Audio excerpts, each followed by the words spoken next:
Sanibonani bamamele lona umisa wenkosi Shabalala enikhuluma naye silapha namhlanje eFreedom Park kuma-by-election. Ividi esikuyo i-Assembly for God. Njengoba nibona nje nani kuyaphithizela abantu ba-ready for ukhetho. Zonke inhlangano ziphumile ngobuningi bazo zizosebenzela inhlangano zazo. Esingazi-ke ukuthi liyophela lenjani, liphi iqembu elizophumelela. Kodwa bonke bakulungele ngokusho kwabo. Sizohamba lokhu siza sibabuza ukuthi ingabe bakulungele kangakanani ukhetho nokuthi yiziphi izinto abazithembisa abantu nebathi sebaready ngazo for ama-election. Siyabonga. Njani? Makhomanda sicela ukunibuza la ukuthi ingabe konke kuhamba kahle ngendlela enifisa ngayo na? Commander morning. Yonke into ihamba kahle commander. Uyabona nje mubhekile nawe ngokwakho uyabona ukuthi yazini umkhonto uyagwaza. Uyagwaza umkhonto commander. Ngoba uyabona nje mungabheka lapha esibuya khona. Nebusubheka manje lapha sesikhona. You can see yourself ukuthi yazini umkhonto ufikile. Amasela atatazela manje. Singenile. Sizophatha la 124 siyayithatha. Siyayithatha 124. Uyagwaza umkhonto. Gwaza umkhonto gwaza. Siyabonga. Commander morning, always is a morning. Sayithatha 24 sayithatha. Viva mkhonto viva. Hlangana mntomnyama hlangana. Asibuye isithunzi somuntu omnyama sibuye. Phansi ngabacindezeli phansi. Viva mkhonto wesizwe viva. Siholele msholozi siholele. Morning commanders. Utetrick la unechieni, the coordinator of Zone 3.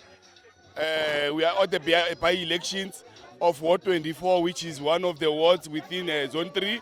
So now we have been working the ground, making sure we win this ward for the people, making sure that we give a service delivery for the people. So now the ground we have worked, and we definitely sure that we're going to take Ward 24. This will be the first ward esithathayo eJohannesburg, in fact eGauteng.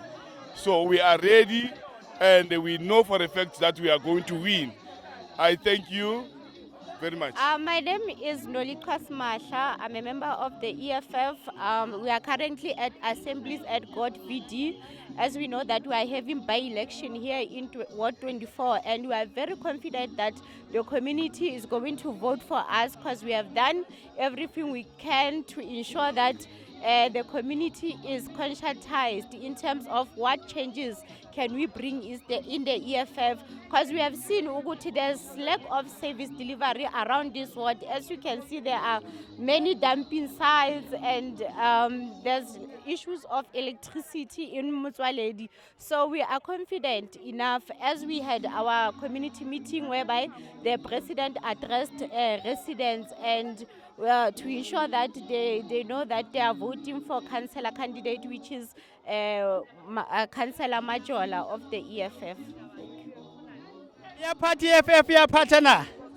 Yes, ya party EFF sayithatha le ward.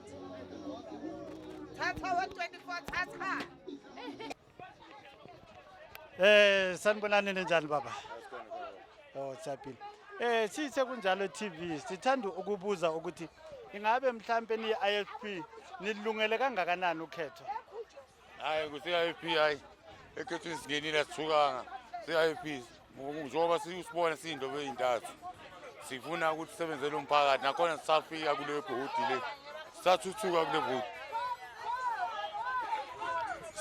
kule voti siyindobo ey'ntathu njengoba ngiyi-publicity akukho okuningi engakukhuluma sesilinde nje ama-results kulo khetho lokuthi sisebenze kanjani nokuthi singathatha noma singathathanga masobe sizamile masizothatha sizonqoba njengoba siyindobo ey'ntathu okuningi asinakho ukuthi nje ukukhalwa ngako nawe mkhulu uthi unaso isikhalo ukuthi sihambe kahle mkhulu.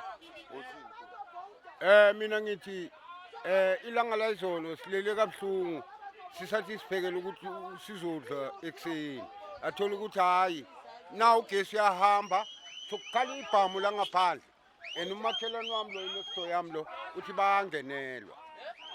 Mkhulu ngakhona mangithi sengena emagameni kamkhulu umkhulu atakhala ngokuthi nje kunokufika nebhamu ukuthi manje mazofika lesuku ufika ebusuku kunocima amalight ngoba manje uzokhetha kuzobala khale nebhamu into esinovalo ngalo thina siyintombi ey'ntathu ngokuthini siyagwatshiswa ngoba yini khala ibhamu uma kuzokubalwa amavulu into esikhala ngayo okuningi asinakho siyintombi ey'ntathu sithi hayi amandla phambili. Siyathemba ukuthi ngoba siwabonile namaphoyisa ukuthi noma kanjani ukhetho leli nizophepha nizovikeleka, and then ngiyabona ubaba uyasibeka isikhalazo sakhe ukuthi njengoba kuhamba ugesi kwenzakalani ningo-IFP njengoba ningenela ukhetho nizoyenza sure ukuthi uma niluwina lelu khetho ugesi awuhambi, abantu bayavikeleka, i-safety and security iba right empilweni zabantu. Yilokho enikhalelayo ukuthi nifuna ukutshentsha impilo zabantu. Siyabonga.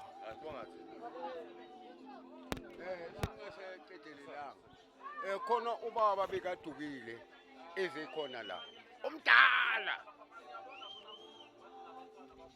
omdala wase Snake Park uthi ufuna Samuela ihlobo zakhe akasaboni sekamdala hamba ngedondolo uzobe ungibona nami ngiphethe idondolo namhlanje ya njengamentisa umgwaqo ngamlayishisa amateksi ukuthi ayebhara ngoba ucale wathi eClip Town wathi hayi ngalena kugcwele abotsotsi ngalena ngeke khona ukukhwela ngale enzansi ukuya le Snake Park wathi nokungcono ngikhwele ezebhara Wasizwa intombi ey'ntathu. ya usizwe yimi ngibuye ngigijima mina. Asibonga mkhulu. Ngibonga mkhulu.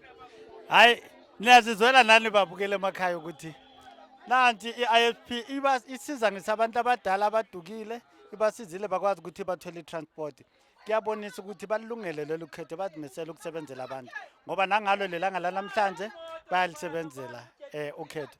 Nangu-ke usisi omele ukhetho owe-IFP uVictoria.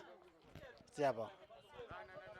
Ngaluwina ukhetho nihambe phambili nezifiso zenu enifisa ukuzenzela umphakathi nizenze.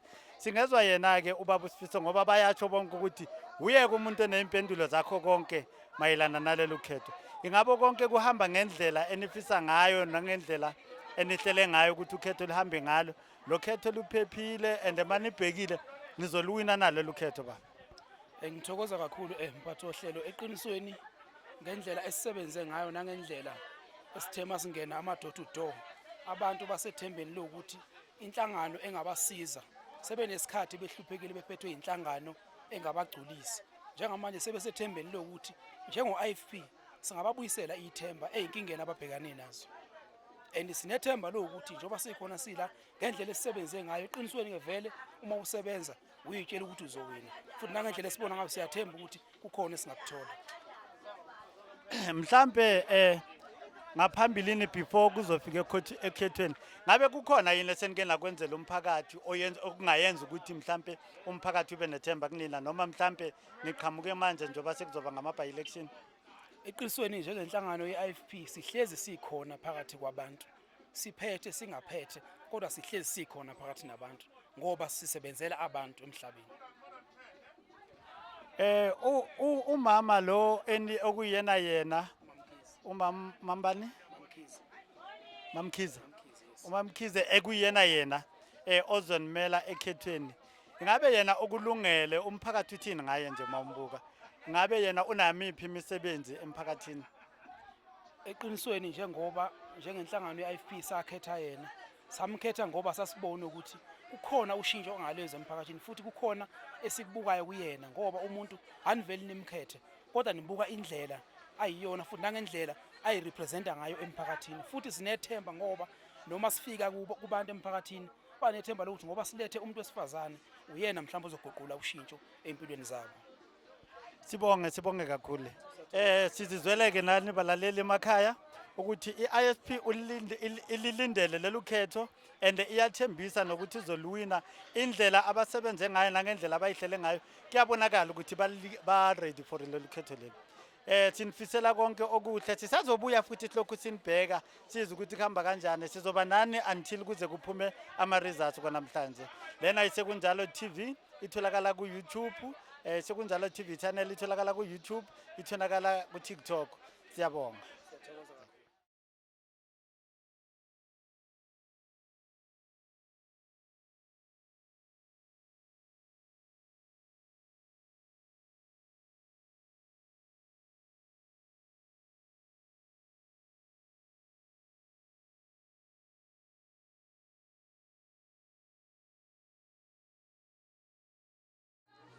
Kunjalo ke babukele emakhaya sisalokhu siyaqhubeka ke nohlelo lwethu eFreedom Park kuma-by election.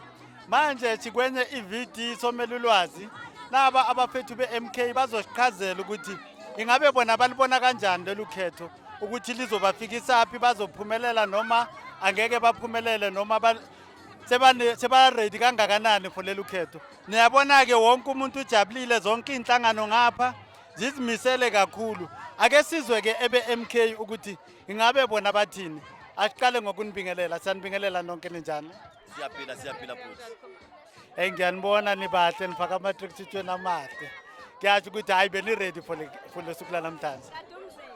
Skatumzila. Olkatumzila. Lo mzila iyalahleka khona abawutshontshayo. Skatumzila khona abawuntshontshayo sigadumzila silali. Futhi akekho nje ozothatha amashaji. Nokucimeza sicimeza nokucwayiza sicwayiza sigadumzila. Okay ke ngicela ukubuza ke ukuthi ngabe ni ready kangakanani ngoba sizwile abanye ngale kwamanye ama-VD bathi hayi ngempela nilindele lelu khetho. Nina nithini ngalelu khetho? Thank you very much, Siyabonga. As Umkhonto Wesizwe, we are ready, more than ready for Lokhetho Leli, and we promise people that we are the only organization that is going to make sure that the clinic is 7-24 hours.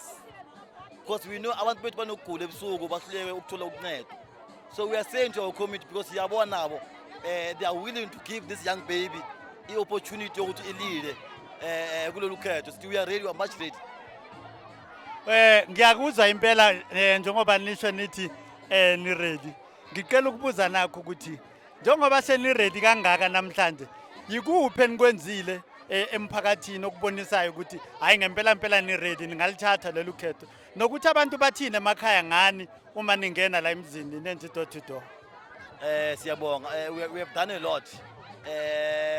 Since Umkhonto Wesizwe ufomiwe, we've been protecting izindlu zabantu abadala ethathwa amasela ngoba kunamasela akhipha abogogo ezindlini zabo ngobutsotsi afuna ukuthenga izindlu zabogogo. We've been defending abogogo, we've been delivering ama-wheelchair kubantu bangakithi abalimele abangalutholi usizo with the current government that defending the interest of white monopoly capital.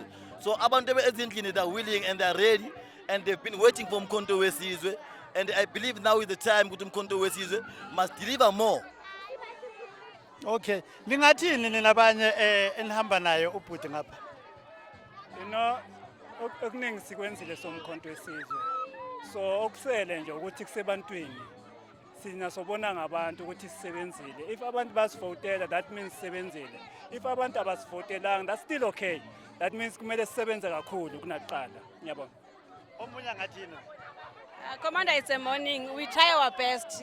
We have that hope ukuthi abantu dala bakhathele bafuna ushintsho dala ungekho kushintsho South Africa bagcina ngoJacob Zuma iSouth Africa ushintsho. Ogogo sebehola nge6 bayakhala emakhaya into esizwile kakhulu masingene ezindlini door to door. Bathi bayakhala bathi because qaleni behola nge1 grant manje bathola nge6 7 8. So bakhathele kahle into uhulumeni ophethe njengamanje. So we have hope ukuthi sizoshintsha konke lokho abakudingayo. Izifuno zabo zonke sizozenza. Amandla Hayi asibonge sinizwile kahle kakhulu noma ubhuti khona kunye bekasafuna ukuku-eda. No, siyabonga. Umkhonto Wesizwe mawungabheka sithi back to the roots. Mawungabheka ke kulezi sizwe esiphila kuso negovernment esiphethe abantwana bethu babulawa ama-350. So thina sizothi back to the roots, kuyalimwa bakhohliwe abantwana bethu ukuthi sibuya kuphi. So abangafocus kakhulu kuma-350 but ishintsho silenzayo sizothi umuntu omnyama akavuke, umntwana akazi ukuthi kulomhlaba lo njengoba sithi silwele inkululeko akabe nenkululeko azi ukuthi ukudla kuyatholakala emfuyweni, ukudla kuyatholakala ekutshaleni. So Umkhonto Wesizwe mawungabheka ufike ngoshintsho lokuthi ke abalaphi bendabuko, abafundisi, amakhosi ubuyisa sonke isizwe sase-Afrika ukuthi ke sibe unite. Yiko lokho Umkhonto Wesizwe ezama ukuza ngawo ukuthi ke akube noshintsho kulezwe lakithi. Jikijela Mkhonto. Asibongeke niyayizwela abamameli lapha emakhaya. Babukeli njengoba sowutshile kumkhonto ukuthi uzimisele kangakanani. Thina singakusho asazi sizwa ngabo lokho abakushoyo. Sisaze lokho sinabo until kuze kuphume ama results. Siyabonga. Kubeka njalo manje siku ANC lapho sibona khona abomama be-ANC sababona bagqokile nabo bathi lutho lolu khetho labo bayalwina and ake sizwe ukuthi badlungiselele kangakanani njengoba bathi bangalwina lolu khetho. Hayi thina siyawina laba bangoba thina sine strategy and tactics. So kudala siyenza ama door to door. Manje siyazi ukuthi kuleli vidi leli. Siyazi ukuthi i-candidate yethu ilim budget baba. Uyayithatha le vidi baba. Lewe indlela elithi ni ready ngayo uyachaza nokuthi niwenzile ama door to door akukho eningakwenzanga kuthi nje nina senilindele nje abantu ukuthi banikeze ivote kushaya isikhathi ama results. Baba. Njengoba umbona kanje baba ngizongena ngaphakathi ngiyobhala ama vote ANC baba.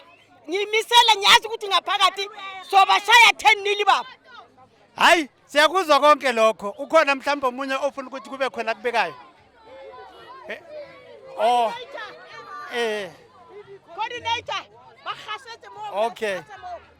Mama singezwa wena simzwile umama lapha hayi imbokodo ibekile impela and salibona letafula le imbokodo ukuthi zisisa pheze ithi hayi siyalwina lelu khetho noma kanjani.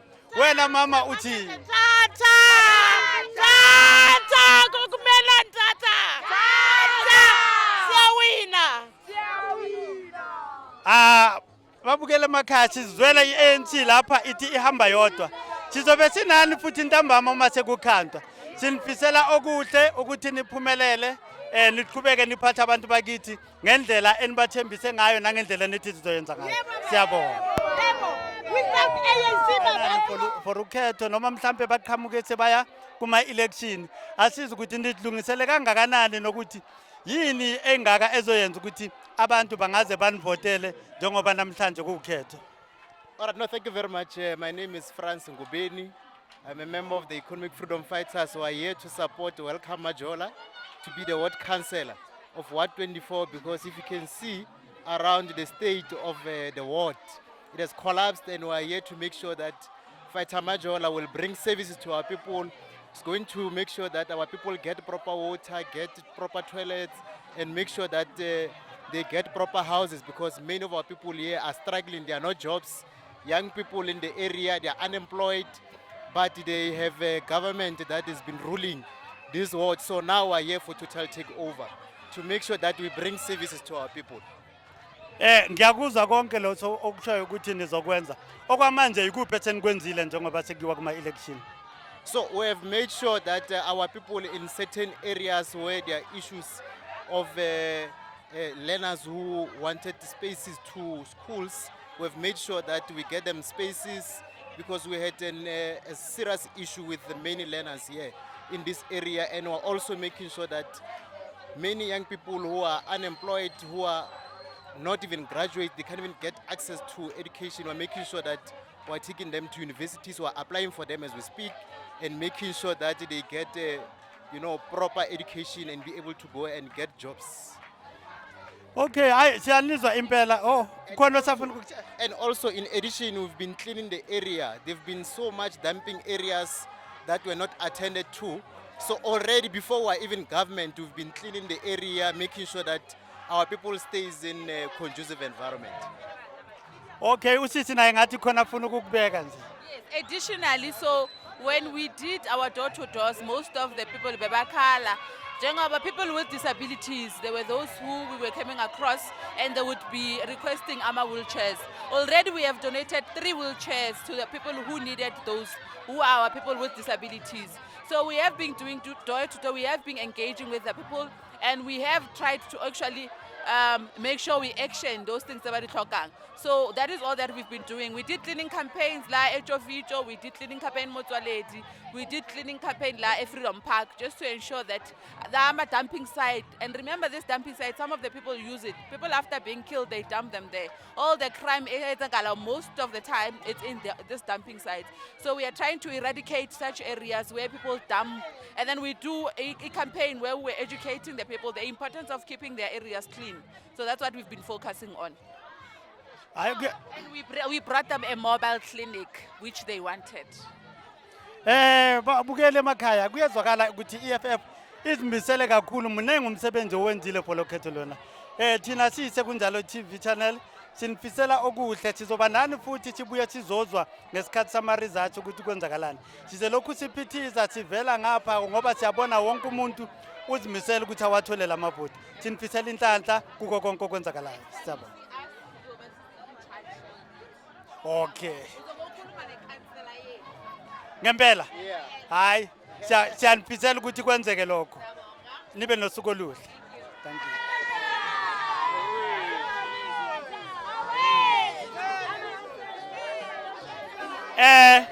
Silokhu siqhubeke njalo kule VD. Manje sidibene nabaphathi be-IFP. Kuthiwe uhlalo we-province. We-region. Uhlalo we-region lo esinayo.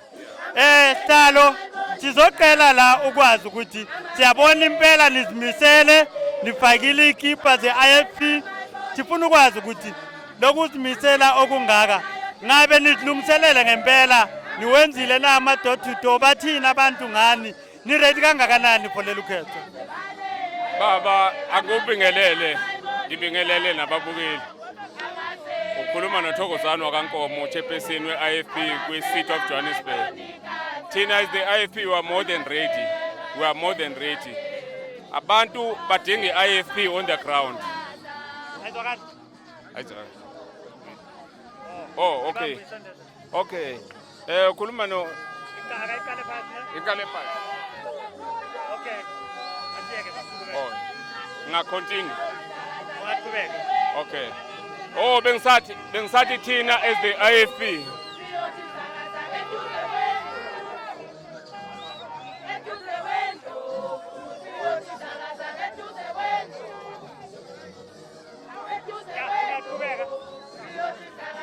I can proceed.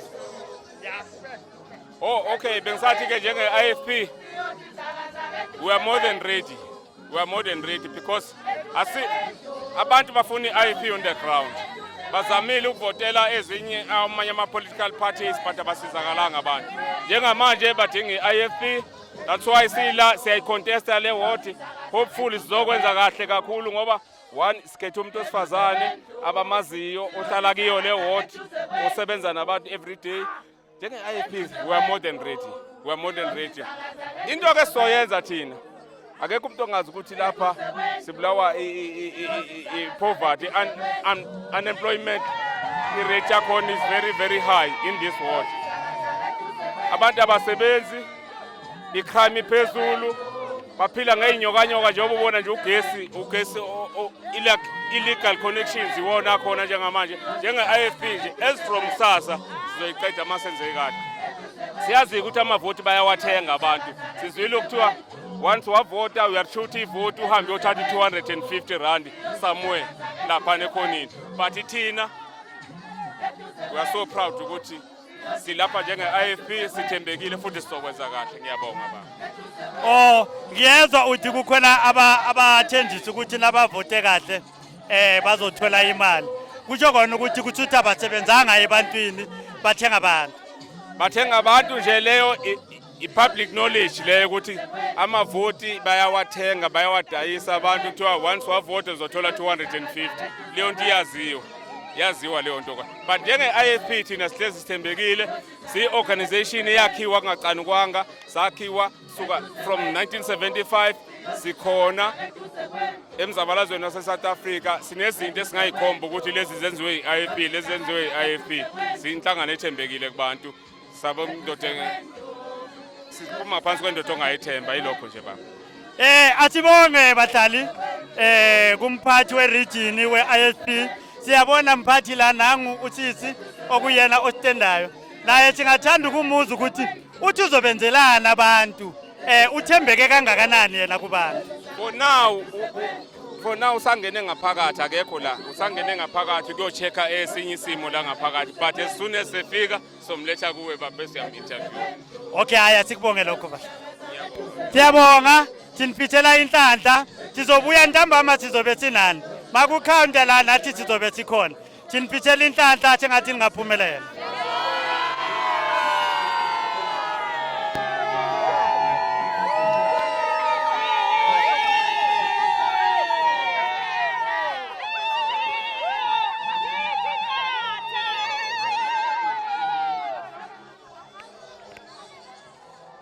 Sanibonani. Yebo njani? Ngicela ukubuza mina ngomusa wenkosi Jabalala. Abosisi bangabobani? Mina ngo-Egna kaWabzani. Malihlahono lo hamashilishili. Ngiyanibona nigadile impela la ekhaya anifuni next. Ngicela ukubuza ukuthi ngabe konke kuhamba kahle manibheka amaqembu asebenzisana kahle akunako mhlawumbe udlame orazikho izinto ezisolisayo ukuthi ngathi kuzoba nenkinga. Hayi wonke amaqembu ahamba kahle, ayikho into embi vele. Konke kuhamba kahle.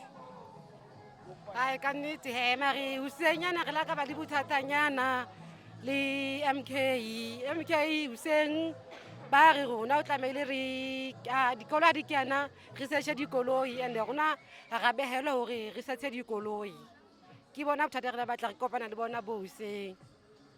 Manje leyo nkinga nakhona kuyilungisa ba understand nabo ukuthi umsebenzi wenu uyini. Abantu sesaya ku principal sabuza ku principal wathi principal hayi siphume kuba. Okay, kodwa okwamanje kusasebenzeka kahle. Hayi kuyasebenzeka bhuti wami, kuyasebenzeka. Ake ngibuze nani nihlala kuye le ndawo senivotile uma ngabe nihlala ngapha? Mina ngihlala e-Ward 119 ngale eSelmathini. Nahlala e-Ward 24 eViking sawu vote late mashayisi. Okay, hayi asibonge. Siyathemba nawe uzovota kahle, iqembu lakho lithandayo liwine. Sinifisela okuhle konke kodwa nisebenze kahle until kuze kufike isikhathi senu sokushayisa. Niqiniseke ukuphepha ukuthi wonke umuntu uphephile. Makunenkinga nihlale phezulu kwamaphoyisa selvotayo. Siyabonga. Thank you. Yebo baba. Igama lami nguNtethelelo Jali, uchairperson waseJabulani Hostel we-IFP.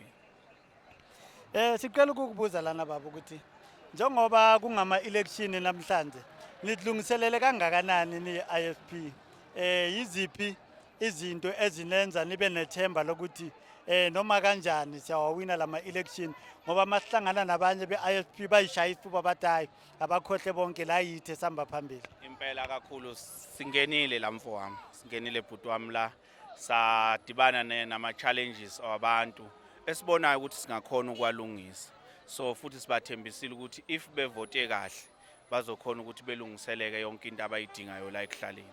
Because masithi siyangena la uyayibona ukuthi imigwaqo yala inama potholes, kunamasuwa everywhere. Lapho nje ugovernment into elula nje ukulungisa ama potholes, ukufaka amasuwa nezinye zama challenges. Oyibonayo ukuthi akusiyi challenge ukuthi mhlambe isingazithatha isikhathi ukuthi ilungiswe le ukuthi mhlambe abantu abakhona ngaphambilini mhlambe abala abakhona ukunakekela idingo zabantu ngendlela okuyiyona la. Okay, ngiyakuzwa baba. Engicela ukukubuza futhi ukuthi yikuphi nina esenike nakwenza kumphakathi okunenza ukuthi nishaye isifuba ukuthi noma kanjani siyawina. Uyabona nje mfowethu ngizokuvala nje mhlawumbe ungasangibuza omunye umbuzo. Kunomfowethu ekuthiwa uMabaso lo MMC Human Settlement. Ngicabanga ukuthi uyabona la kafika khona ukuthi ufike ugalelekile akusekho nokunye ongangibuza ngaye. Yonke iGauteng ngikhala ngayo ukuthi hawu lo muntu wayekade kuphi sonke lesikhathi yayibo. So nje uyabona ukuthi ama challenges ala afuna umholo okhona ukuyinikela engaqheli kubantu. Ngicabanga ukuthi example nje uye kakhulu nawe oyishaya isifuba ngayo ukuthi yaqala ukubona umuntu osebenza kanje kuyiCity of Johannesburg. Ozama ukusho ukuthi nani ngapha nifana naye masibona uMabaso sibona nini? Hawu mawubona uMabaso ubona thina uqola ngithi imbewu evuma la ekhaya sonke sifundiswe ukusebenza njengaye. Safundiswa thina umntwana ukuthi kuyayiwa kubantu, kuyasetshenzwa kubantu. Wafika futhi nomongameli wethu uHlabisa wangena khona ezinyathelweni zakhona. Uyambona nje uMabaso mangathiwa mhlambe khona omunye abamnikeza ichance uyohamba zona ezicathulweni zakhe njobe enikeziwe ichance ehambe ezicathulweni ezinhle kangaka futhi. Omunye umbuzo enginawo ukuthi uma kungahle kuyenzeke umuntu enimkhethile aphuma endleleni nizowenza njani ningo-IFP? Hayi thina umthetho wethu kwa-AFP umuntu azivesane engene esikhundleni uyamonithwa. Uya-check ukuthi lesi sikhundla kakuso usenza ngendlela eyiyo. Ayikho into enzima njengokukhankasa. Ngeke uzophinda uzoqalela phansi ukukhankasa entweni engeyakho kuba nzima kakhulu ukukhankasa. Akusiyinto elula ukukhankasa. So umuntu wethu mayekade engenile esikhundleni akudingi nokuthi sizokhankasa lapha kakhona ngoba vele bayazi abantu ukuthi hayi nanga umuntu yabo. So indaba yokuthi sinikeze umuntu isikhundla egcineni futhi kuphane sibuye sokhankasa kuleyo ndawo uyobuya ganga ngempela. Kodwa ke siyamonithwa thina kwa IFP ukuthi umuntu mayinikeziwe into fanele landelela ukuthi uyenza ngendlela eyiyo. Okay, hayi ngiyayizwa njoba uyiqhaza ukuthi hayi impela nje uma nikhetha umuntu anikhethi noma ubani. Kunemigomandlela kuye namtrainer azafika esimeni esifanelekile. Okugcina mhlambe engizoqela ukuthi mhlambe sikuze ukusho ukuthi ungathini kubantu ukuthi abafuna ukunivotela sungasabali kule video kuphela ku South Africa yonke ukuthi iIFP uma nivotela izokwenzani izobabekaphi ngempilo zabo. Ngicabanga ukuthi mfowethu iIFP mayinganikezwe chance kuyi-national ngicabanga ukuthi uyayibonela eKwaZulu Natal laba abayinikeze khona i-chance nge-majority la ikhona ukuthi basebenza kanjani. Mawuthi uyachecka nje everywhere kuma media uyabona ukuthi kunolusho lapha kwi-IFP oligijima ayangazi ngizothi ligijimisa okwenkukhu engenakhanda eligijima lize liyogamanqa nala ngasafanele khona egamanqa khona ngoba liyabona ukuthi lapha ke akusele ngasemumva fanele ngabe intuthuko ikhona. So masinganikezwa leyo chance ngicabanga ukuthi mhlambe abantu base South Africa yazi into ukukhuluma ngomlomo bengayibonela ngezenzo ngoba ukukhuluma ngomlomo mhlambe kwabanye kunje indaba zokukhuluma ngomlomo ongenziwe. Uyabona nje masinganikeza i-chance hayi ungayibonela nawe bhuti wami. Ngiyathembisa lapha. Asibonge bhuti sibonge isikhathi sakho. Sikuzwile nabahlali bazwile emakhaya ukuthi hayi iIFP ithi nje mayingalithola ithuba izoyenza ezibukwayo abasoze baphinde bakhala bazohlale bajabulile. Siyabonga singathi ngayibamba kanjalo ngoba sisazobuya futhi thina nokuthi noma selingasayenzi kahle lenza kahle ningayenzi kahle sisazobuya futhi sizocheck ukuthi kunje ngoba wawukhulumile na ukuthembeka lokho wakusho kukhona ngempela. Kodwa sinifisela okuhle kuko konke sengathi ngaba nani sobonana futhi ebusuku ngabo 12. Ngiyabonga kakhulu bhuti kodwa nje singakusho njengamanje ukuthi even noma mhlambe lapha esuke sikhona singaphumelelanga kodwa ngeke siwulibala umphakathi wakhona ukuthi sike safika kuwo. Ngoba masicabanga makanje amavoti akhona lawo mavoti fanele siwabuye sizokhanda moya amavoti njoba kuzwa ukhetho olunye ngonyaka ozayo. Kodwa nje ngiyathembisa ukuthi abantu mabenganikeza iIFP angeke beyisole bhuti wami. Ngeke beyisole impela. Lelizwe selidinga abantu abazosebenza hayi abantu abakhuluma ngomlomo. Siyabonga. Nizizweleke nani babukele emakhaya ilibekile udaba layo iIFP iyathi ukuthi anisoze nayisola ngokubavotela. Athi phumeni ngobuningi ke sambeni sovotela iIFP njengokutsho kwabo. Siyabonga. Sanibonani njani mama? Lana ukhuluma noMusa wenkosi wakusekunjalo TV. Umama ngabe ubani? Umamlife Matawu. Okay Mamlife, sicela ukubuza Mamlife siyabona kuyavotwa kuyaphithizela. Uthini wena mhlambe ngale inhlangano namhlanje ezimela ukhetho uyile na ukuyovota? Baba ngile ngayovota ekseni ngo9 bokuyingi number 1.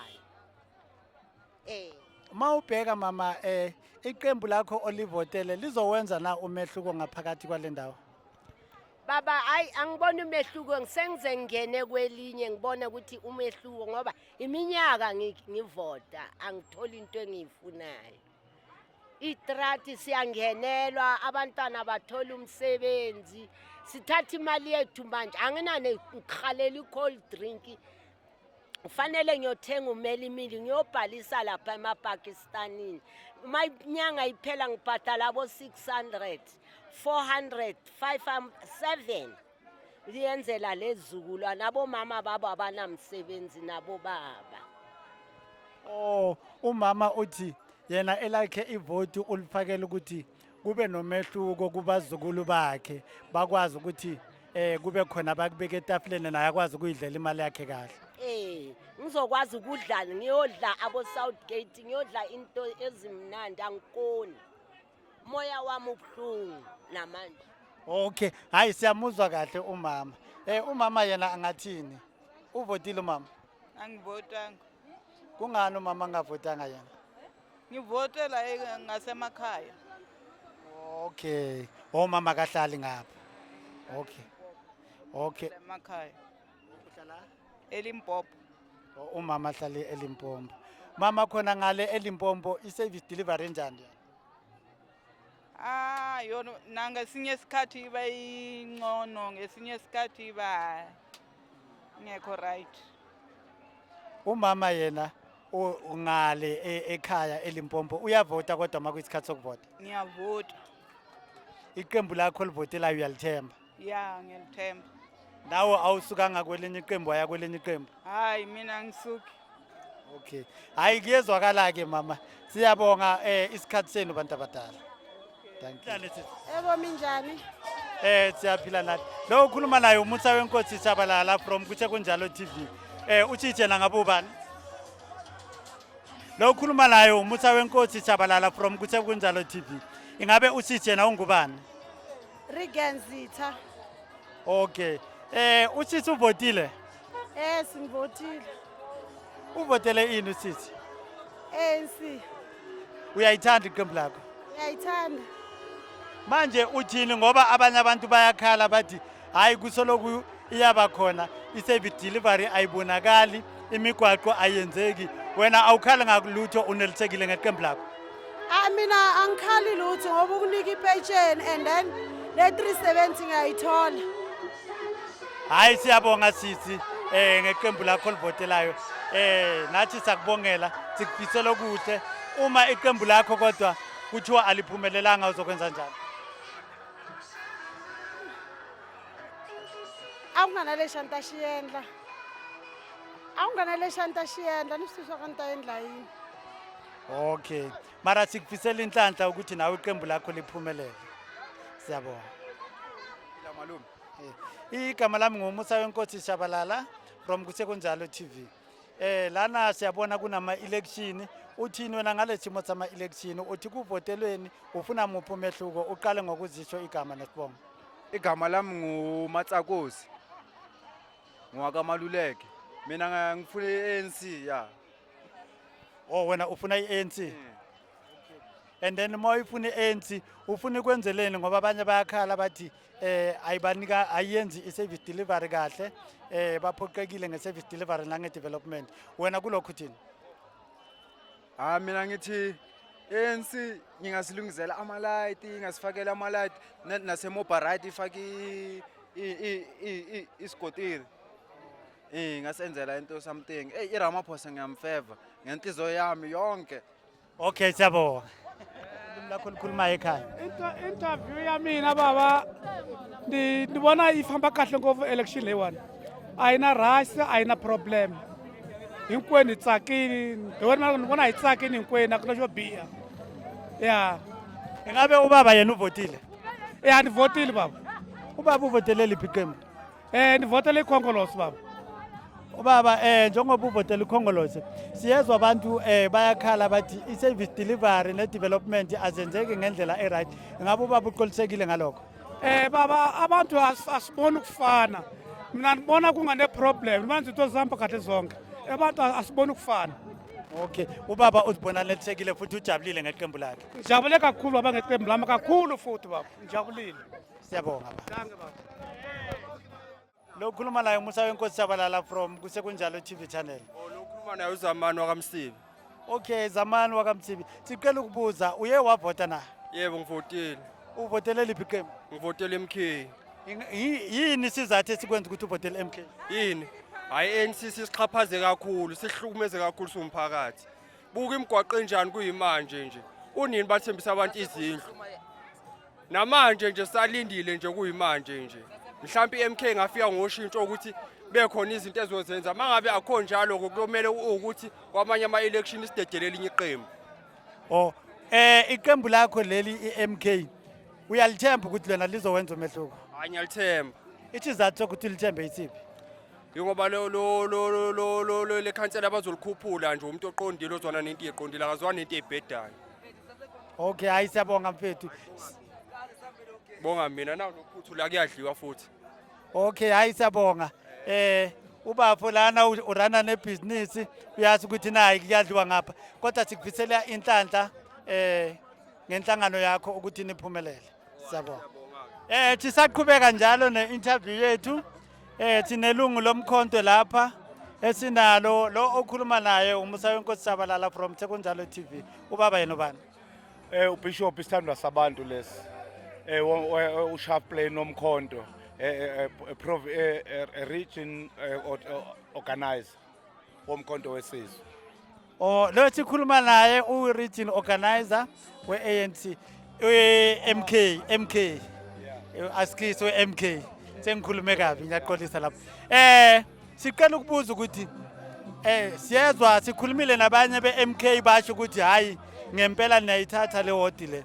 Manje masithi siyabheka siyalalela la nabe ANC bathi lutho abomafikizolo angeke balibone elidlalwayo lena yiwadi yabo.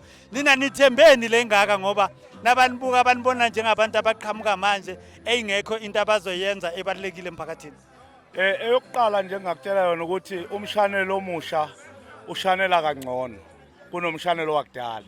So into esiyithembile manje abantu siyi-option ebantwini. Abantu nabebuka thina babona the last option empilweni zabo ekusokelweni konke kuzo zonke izinto abahlangabezane nazo ezibhlungu empilweni. Khona abantu ababhalisa izindlu ngo-1996 even now abakazi bazithola izindlu. Namanje masikabheka lecala enginamanzi ahamba la but kune government ephethe. Na ungabheka laba abantu esibangisana nabo bayi government eyodwa baku GNU la besibanga nabo. So kodwa namanzi avuzayo la abawa attend. Manje ugesi uyahamba. Na ungabheka la phezulu nje kunenyoka khona la sikhona. But kunabantu abaku government. So thina siyi last option. Abantu mabebona thina babona izinto ezizosiza umphakathi. Okay, ngiyakuzwa impela ukuthi abantu nababona iMK babona la abazosizeka khona.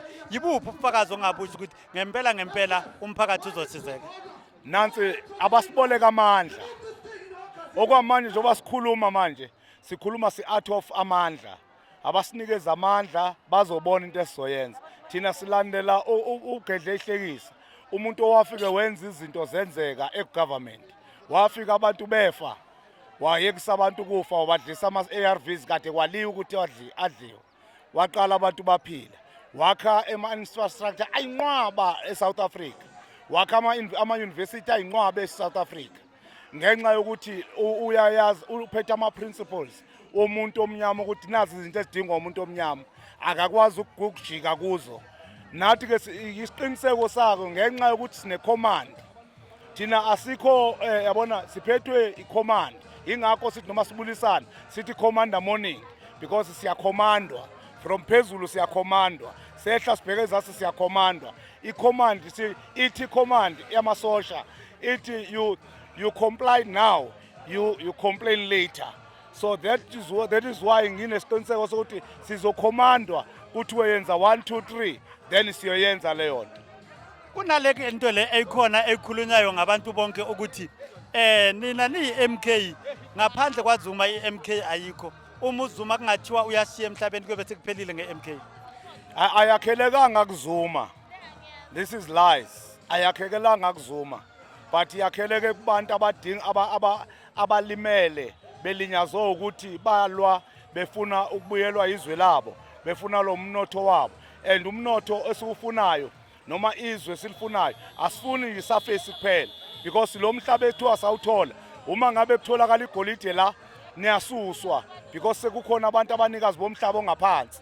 So thina sifuna umhlaba wonke. So uZuma ekhona engekho sikhona si-MK.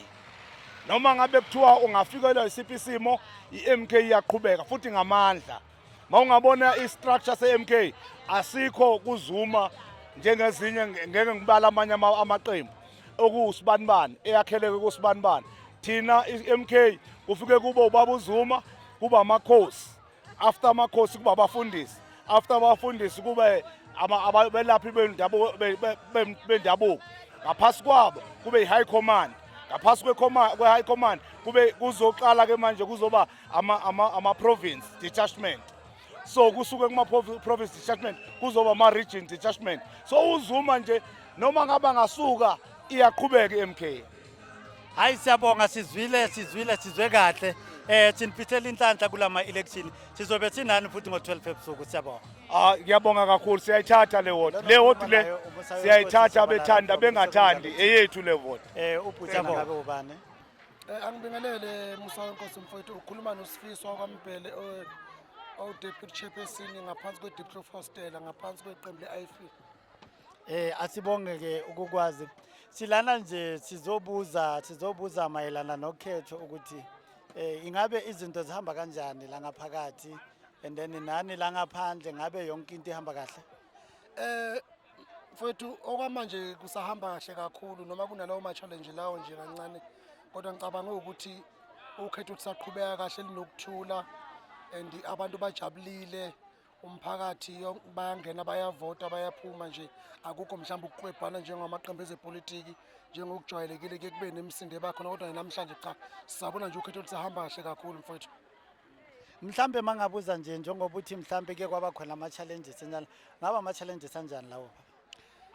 Ama-challenges esike sanawo mfowethu amaqembu ezepolitiki ngawo sonke isikhathi awathembani ke kwanomsindwanyana nje la uma kubalwa amavoti ayizolo ama-special vote lawo enziwe izolo so kube naloku kungaboni ngasolinye abanye bebengekho confirmed ukuthi inamba eyenzakala izolo kube inamba enganani kodwa-ke kube sekulungiswa ngoba sibe sibiza ama-part agent onke sadila nakho sakwazi ukudlula kukona futhi kahle mfowethu.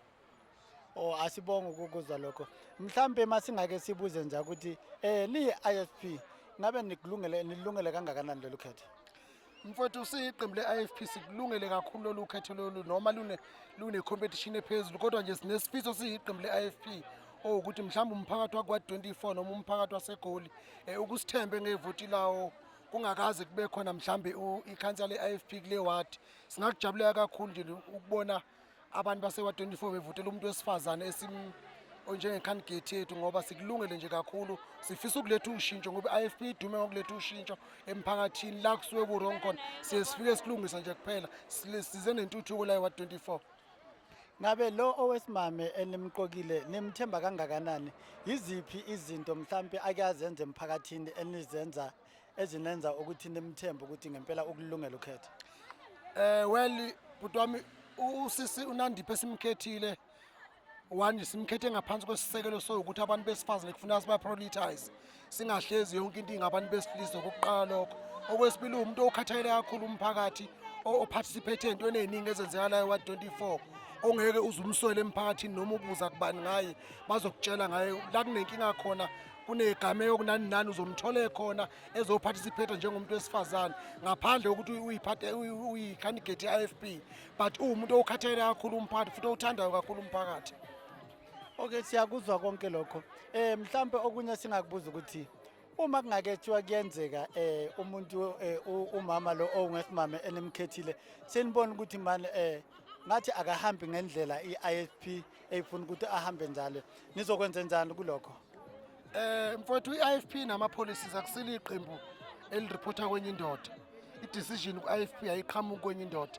Uma ngabe ku-IFP ungenzi okulayelwe liqembu ukuthi uhambe uyokwenza to save community, i-IFP ilandela ama-policies ayo to remove wena ku-position leyo esikunikena ngoba ngesikhathi oyili-council noma uward council kusuke kungeyona i-position yakho kodwa kusuke kuyi-position oyinikwe liqembu le-IFP ukuthi go and save the community ukuze umphakathi ukwazi ukuthola i-service delivery, i-development. If ungakwenzi lokho mfowethu, i-IFP ithatha ama-policies ayo ilandele umthetho wayo wa-IFP ama-policies ikhiphe esikhundleni ikwazi ukuthi ifake umuntu ozosebenzela umphakathi ngoba ku-IFP yonke into isabhada ukusebenzela umphakathi mfowethu. Ungathini kubantu abafisa ukuvotela i-IFP kodwa abasanqikaza abangathembi okanye kubantu kubakhuthaza ukuthi bavotele i-IFP?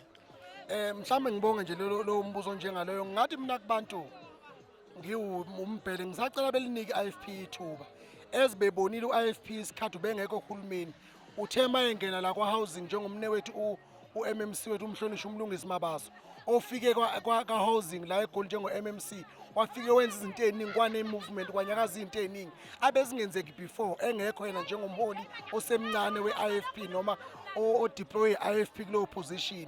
Engingakucela kakhulu abantu ake beyithembe i-IFP phinde futhi beyivotele ukuze ikwazi ukuthi la kumasipala wegoli iparticipate sikwazi ukubona igoli lishintsha kulento liyona ngoba igoli njengamanje alikho right kodwa ngenxa yokuthi mawungavotele i-IFP abantu kukhona umehluko esingawubona. Sinenkinga eningi kakhulu egoli kodwa ubonayo ukuthi zidinga ivoti labantu ukuthi abantu bethembe i-IFP ngevoti labo bese sikwazi ukuthi siyi-IFP singene kuphi sisebenze igoli sisebenzele abantu. Ogqina lo umbuzo enginawo ngicela ukubuza ngoba siyabona nje silokhu sihamba amavidiyo ukuthi ku-ISP kulokhu ngathi kunomehluko omkhulu ngoba siyabona ukuthi ey'hlalweni zakhona masibheka o-chairperson no-deputy abantu abasebancane abasebatsha kuyenziwe yini niboneni ukuthi mnoma awuthi-ke sitshintshe sifake abantu abasebatsha ey'hlalweni yini enenza ukuthi mhlampe nithathe isinqumo esifana naleso? Cha lapho msakazi wami ngizokhumbula ukuthi i-IFP mhlambe esikhathini esindlule beyibukwa njengeqembu labantu abadala kanti akunjalo beyibukwa futhi njengeqembu lase-KZN kanti akunjalo. So i-IFP yathatha isinqumo sokuthi kuma-key position lawa abalulekile ake ithatha abantu abasha kube yibona abantu okufuna besilide ngoba mhlambe uma uqhathanisa isikhathi sakuqala nesamanje asisafani. Istayela nempilo ebiphilwa kuqala nempilo ephilwa manje ayisafani. So ukuthatha abantu abasha ubanika ama-key position besebenze according to policies ukuze ukwazi ukuseveka umphakathi. Cishe kuyi-IFP kusizile kakhulu ngoba ukuba kuthiwa lokho mhlambe ngathi akusisizanga. Cishe ukuba njengomhlonishwa njengomabaso kwa-housing ongathi akaboni ukuthi wenzani ngabe nje uphethwe ukumphethe unomona. Cishe yikho kusizisa ukuthi umuntu onjengomabaso umthatha wangena kwa-housing wafika wenza umehluko ohlula abaningi o-MMC. If ungakhompela ko-MMC esike saba nabo before no-MMC umabaso akekho MMC onjengomabaso laphayana. Cishe siyi-IFP yakuprioritize kakhulu manje ukuthi abantu abasha ke benikwe ama-position benikwe ithuba bekwazi ukukhulisa inhlangano bekwazi ukusave South Africa bekwazi ukuthi omasipala beshintshe ngenxa yabantu abasha. Siyabonga mfethu sizwile konke siyathemba nabalaleli emakhaya abazwile-ke i-ISP iqembu leli elizimisele kakhulu kuletha umehluko ebantwini bakithi bayathembisa ukuthi konke abakwenzayo kuyoletha ushintsho. Siyanibongisa sinifisela inhlanhla kuko konke sizawuphinda futhi sivele nango-12 uma ama-results sowaphuma nangomva kwama-election uma seniphumelela siyophinde sibuye futhi masekuhamba kusetshenzwa sizonibuza ukuthi hayi bo kusahamba ngale ndlela enikhulume ngayo noma sekushentshile. Uma sekushentshile niyobona ngathi futhi nibuza ukuthi kha lapha nalapha nathi kubabukele emakhaya manje kungani kungasahambi ngaleyo ndlela kodwa kwamanje singakusho ukuthi sinifisela inhlanhla kuko konke. Ngiyabonga mfowethu siyabonga kakhulu siyanethembisa futhi. Thank you.